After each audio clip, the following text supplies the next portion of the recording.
on that Diddy train, let's get to his mama. Who should we call her Madam Combs? Because, you know, whenever I be looking at his mother Janice and them dry ass, ET wigs that she be wearing, she definitely be giving me like, or Party City wigs, she definitely be giving me like, ma'am, you was a madam. And if you seen that documentary that Diddy's suing over, the one that's on Peacock, you know why I be calling her Madam Combs. So now Kirk Burrows, who was the former Bad Boy exec, is suing Diddy's mother Janice. And here's the thing, there's a backstory to Kirk Burrows. Now, Kirk Burrows used to be, I believe, the co-founder of Bad Boy.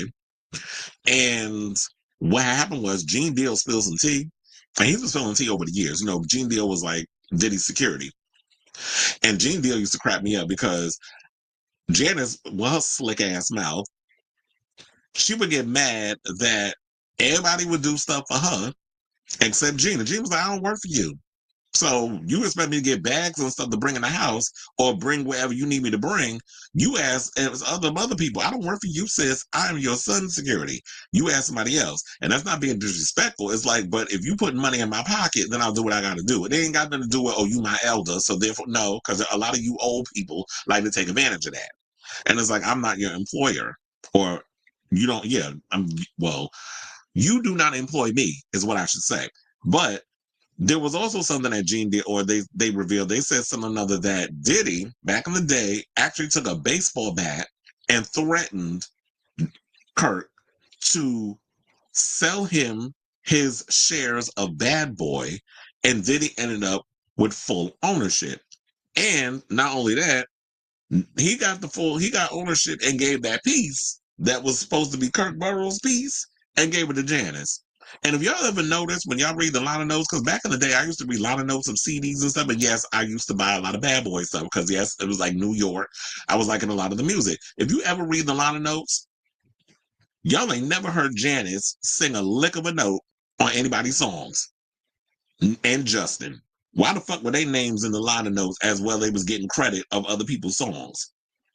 So you leaving, I could understand if you was thinking down the road, I'm gonna give residuals and stuff to my children based off of my shares. But why is Janice Combs' name in the liner notes? And why is Justin Combs' name in the liner notes? They not artists. So you giving all these artists that you had over there at Bad Boy, their pieces is going to your family. And we didn't realize the criminality of it all back in the day. Now when I look at it, I was like, this old scheming bastard. So anyway, he's filed a lawsuit, and it basically says that now the Bad Boy Entertainment co-founder, geez, I can't talk today apparently, and ex-president claims that he was forced to give up 25% stake of the label to Diddy during a violent confrontation in 1996. The music mogul, who's 55, allegedly subsequently transferred the shares to his mother, Janice Smalls, 84, who had co-founded BBE with Burrows 4 years earlier. In new legal filings obtained by DailyMail.com, the ousted music exec, who was also served as the company's chief operating officer and general manager, says he's homeless and had to endure prolonged periods of living in shelters across New York City due to the immense financial hardship as a result. Well, he ain't the only one, child, because it seemed like everybody who was up under the Diddy umbrella is kind of living in poverty. Because Diddy was out here taking everybody's damn money for himself. And shout out to Aubrey O'Day, who was just revealed as the aunt over there on The Masked Singer. I saw that yesterday. And, she's been sounding the alarm about Diddy for years. But anyway, let's get back into the story. So now Burrows is now suing Smalls, not Biggie, Janice, the label's majority stakeholder, and who he alleges engaged in decades-long scheme of intimidation, violence, fraudulent misrepresentation, and financial concealment. Now, according to the lawsuit, the altercation took place in May of 1996 when the diddler, wielding a baseball bat, entered Burrows' New York City office with BBE attorney Kenneth Meiselas. Now, they said by words and actions, Sean Combs and Kenneth Meiselas frightened and intimidated and assaulted plaintiff Burrows and forced him to turn over his share certificate for 25 shares Bad Boy Entertainment to Sean Combs. The lawsuit filed in federal court in New York Wednesday states. Plaintiff, fearing for his life with tears streaming down his face, clearly unable to resist under the circumstances, involuntarily signed the documents. Smalls was not in the office the day of the alleged assault, which the filing notes was unusual. When Burroughs contacted Smalls after the incident seeking guidance, she pretended she was unaware of what Combs and Mazelis had allegedly done. Though Smalls wasn't physically present at the time of the altercation, Burroughs claims Diddy and Mazelis were acting under her direction to orchestrate the fraudulent involuntary transfer. The lawsuit goes on to claim that the defendants not only defrauded Burroughs of his rightful stake in BBE, but also systematically sabotaged his career. So there, let me show y'all the actual.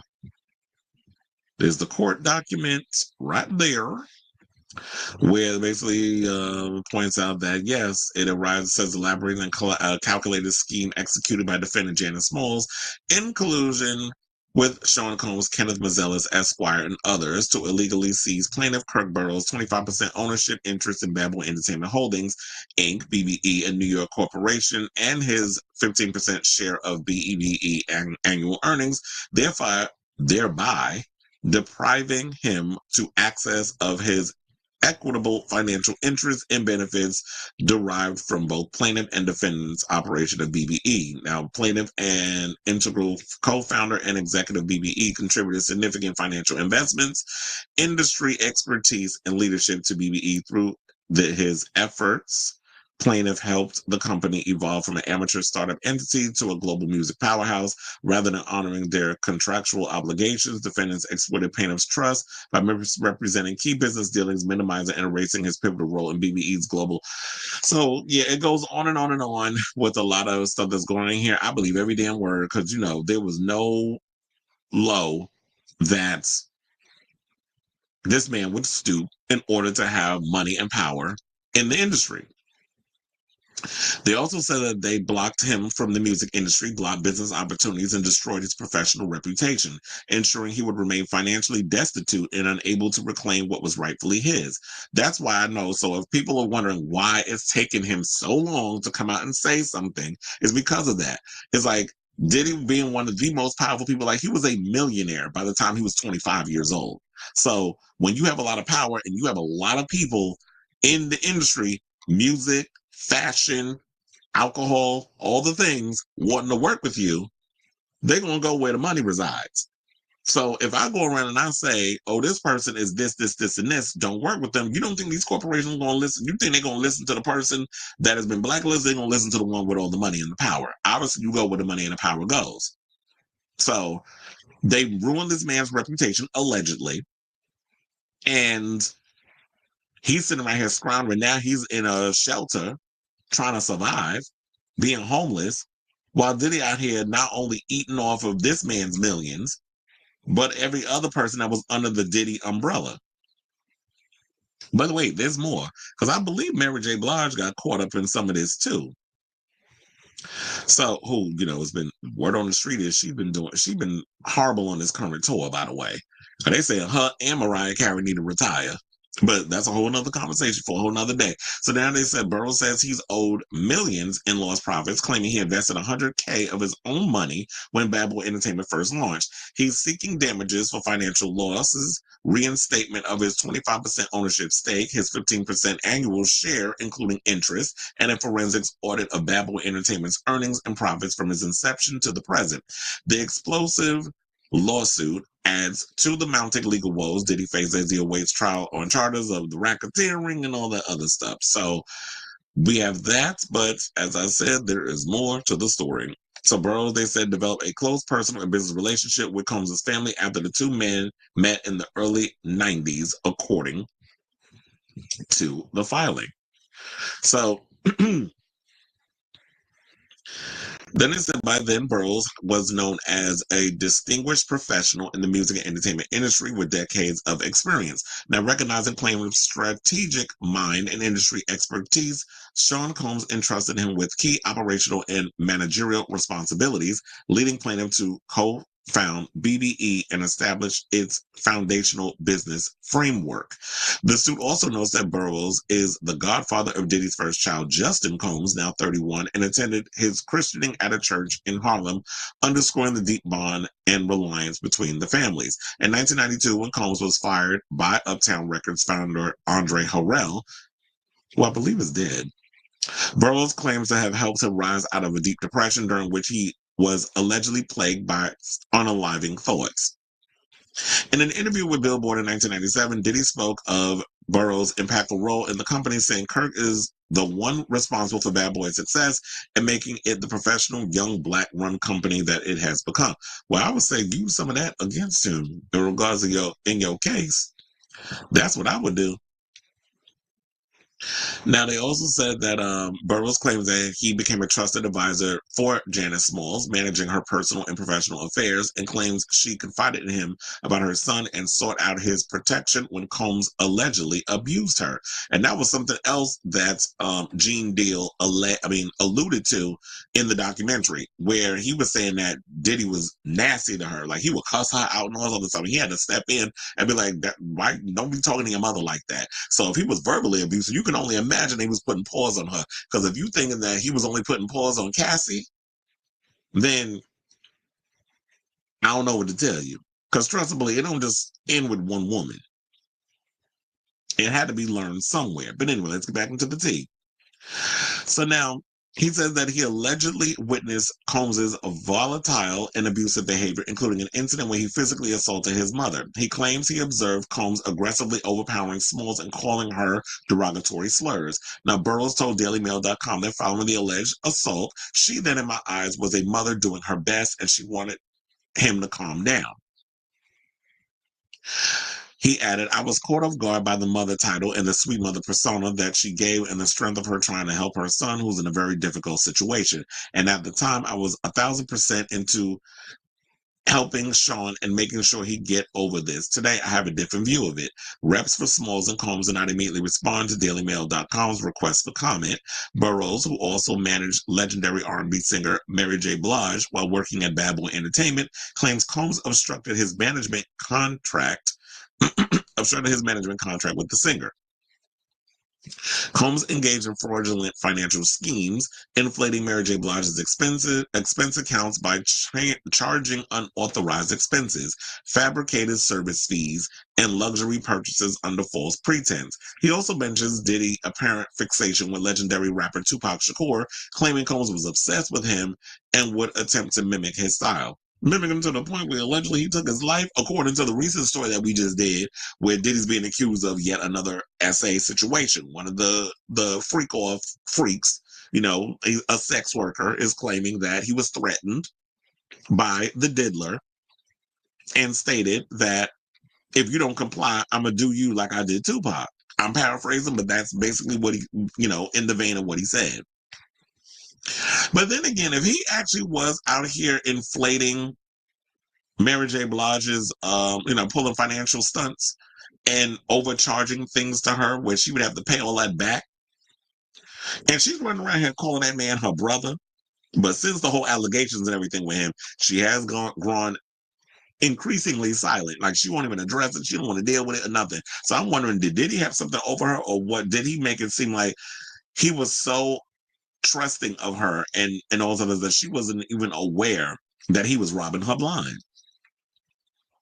He also claimed that Combs would charge items of brands Shakur wore, such as Versace silk shirts and expensive accessories, to Blige's artist account and mislabel the charges. In addition to designer clothing, Burroughs claimed Combs would fraudulently charge the cost of private jets, gifts, and luxury vacations to other artist accounts at the label.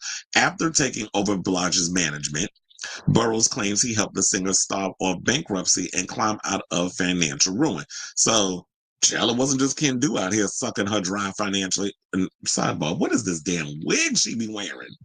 Could somebody get her a good wigologist? Please and thank you. So now, but all this time you was robbing her blind and charging everybody else to your crazy expenses because you wanted to be out here bling blinging. Now, one of Blige's biggest hits, Family Affair, was a track Burroughs negotiated and procured from West Coast hip-hop mogul Dr. Dre. Burroughs also said that when he first started out at the company in June of 1992, he worked for free, but his salary rose from $30K in 1993, an amount he claims was low given how profitable Bad Boy was, to $60K in 1994 and later $125K in 1997. So now he also said that he was contracted to receive 15% of the overall profits while at the label. He claims he declined job offers from other record labels based on promises of financial compensation from Combs and Smalls he alleges were never kept. Now, as Diana Ross's birthday celebration in 2019, he says Combs and Smalls told him they planned to make things right financially but never did. He also says in the suit that despite being a driving force behind Bad Boy Entertainment, he was frequently undermined and manipulated by the diddler and his mother, who continued to reap the financial benefits of plaintiff's hard-earned contributions while plaintiff languished in destitution. The former music executive says that he has proof of the allegations in the form of more than 1,000 pages of daily journals from his time working with Combs. He also says that Combs' mother has repeatedly denied having knowledge of his stolen shares and unpaid earnings, and even reached out to him in 2021, asking for his help for the documentary about the history of Bad Boy Entertainment. Probably all shrouded in lies, but it is what it is. He says he agreed to provide records, photos, and other materials in return to the suit alleges Janice agreed to reimburse him for the 25% ownership stake and 15% earnings, but she allegedly refused to pay him even after he provided materials for the documentary, leaving him feeling further exploited and betrayed. Now, Burroughs' attorney, Tyrone Blackburn, told Daily Mail his client is not asking for anything more than what he was rightfully earned.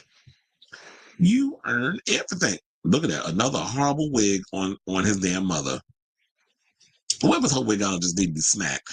Anyway, so they said, we are confident that the legal process will hold those responsible accountable and ensure that justice prevails. Now, speaking of Daily Mail, Burroughs also issued a message to Combs' mother saying, Janice Smalls, we started this out as a family unit, and I believe in Sean's talent. I had talent too, and I delivered. I looked out for your family, and you let them, as well as yourself, destroy mine. See you in court.